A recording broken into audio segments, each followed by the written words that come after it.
Extraño mi pueblo, jardín perfumado de verde pradera, de bosque azulado, campo florecido, fresco manantial. Extraños aromas de flores olientes de su primavera, y busco las horas, momentos felices de mi mocedad. Extraño su día, su noche de fiesta, madrugada grata, la mirada alegre de la luna blanca en su cielo aquel, la tibia caricia y susurro amoroso de su hermosa dama, que deja encantados los besos hechiceros de sus labios miel. Rogesha Shembuyape Osirioteku Koseresa.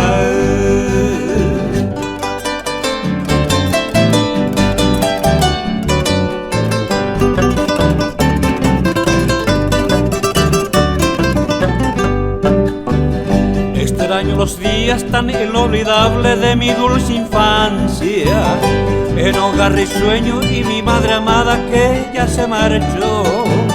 Quedará grabado su nombre en mi mente, la eterna añoranza. Amor y paciencia, cariño infinito, tanto me brindó. Extraño sus calles, árboles floridos sobre sus veredas, y las colegialas con pasos alegres verlas caminar. Y en la tardecita romper el silencio, bonitas puebleras, que huele a su cena, mas al contemplarlo hace suspirar. Rogesha Shembuyape Osirioteku Koseresa.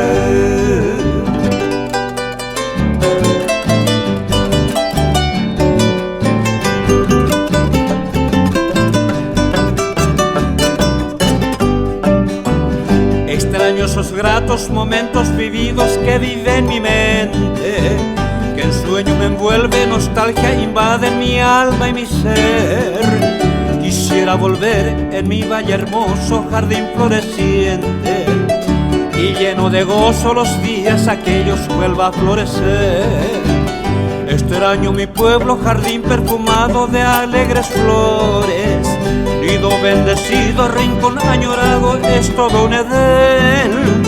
Estará de sueño allá en la distancia, lleno de primores, y yo en honda apenas contemplando horas por querer volver.